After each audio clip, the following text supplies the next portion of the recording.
Olá, seja muito bem-vindo ao nosso canal. É um prazer ter você aqui para juntos compartilharmos a palavra de Deus.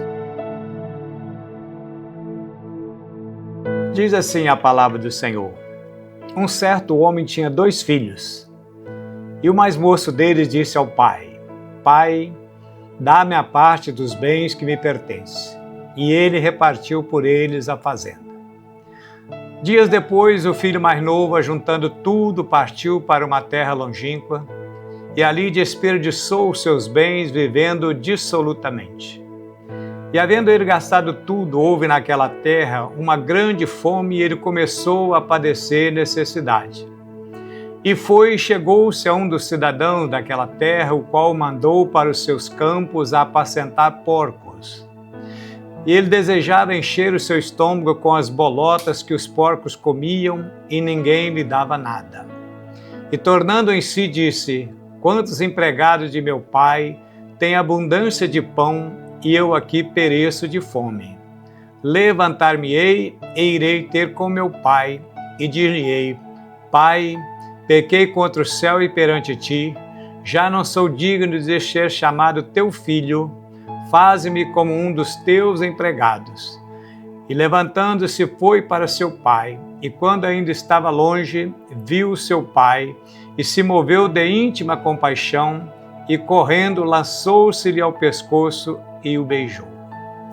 Aqui está a história de um moço que se deixou seduzir por ilusões. Eu quero citar 3, são aquelas ilusões mais comuns na vida da pessoa. Primeira delas, a ilusão da falsa liberdade. A ilusão de pensar que liberdade é fazer o que quer.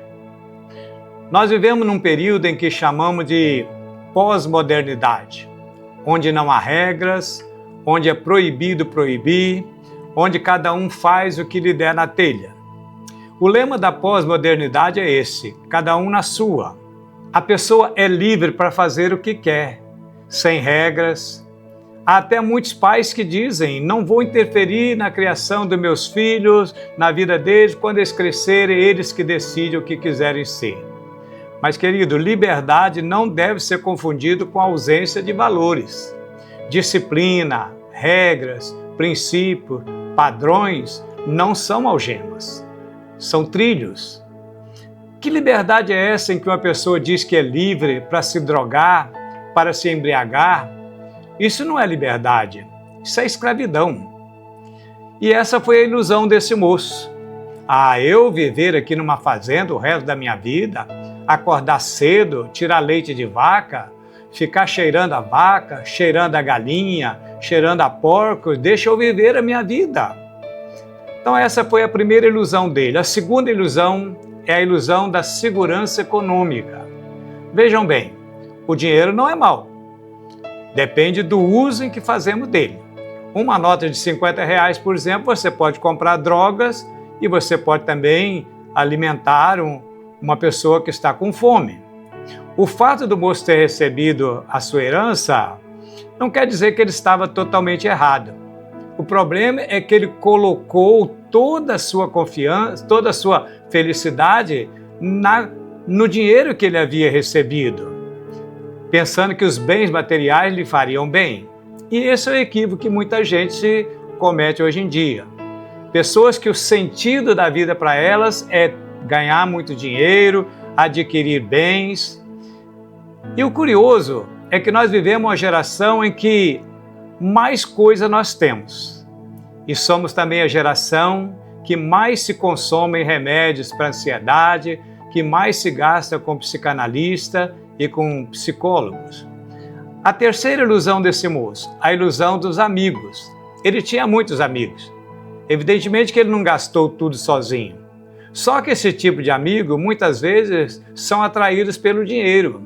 Eles têm um faro sensível. Ele sente quando o bolso está vazio e aí ele procura outros amigos. É a ilusão dos falsos amigos. Só que nós precisamos saber uma coisa, que quando você mais precisar, quando a dor, a tristeza bater na sua porta, o único e verdadeiro amigo em quem nós podemos confiar é Jesus. E a grande lição desse texto que nós lemos aqui é isso: Deus nos ama. E isso é retratado na figura desse pai. Então, como o pai desse moço aguardava o seu retorno, da mesma forma Deus está esperando que você se volte para Ele. Deus quer te abraçar, Ele quer te perdoar, Ele quer restaurar a sua vida. Então, volte-se para Ele, abra o seu coração para Ele e venha experimentar a verdadeira felicidade que só em Deus, só em Cristo Jesus nós encontramos. Que Deus possa abençoar a sua vida, a sua família, todos os seus entes queridos.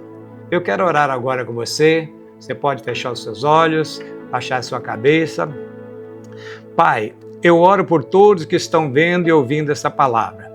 Fortaleça aqueles que estão em Ti, aqueles que estão vivendo em harmonia familiar, que jamais abandone o Senhor e os seus entes queridos. Mas eu oro, Pai, especialmente por aqueles que estão afastados do Senhor, afastados dos seus familiares, para que voltem, que reconheçam que longe do Senhor tudo é ilusão. Gostaria agora que você colocasse a mão aí onde você está tendo uma enfermidade, uma dor. Se você não tem, glória a Deus por isso, põe a mão no seu coração.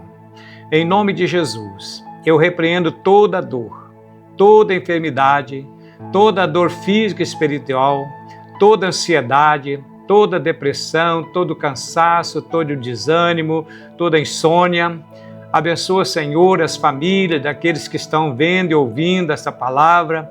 Fortaleça-os cada dia mais em Cristo Jesus. Amém e amém.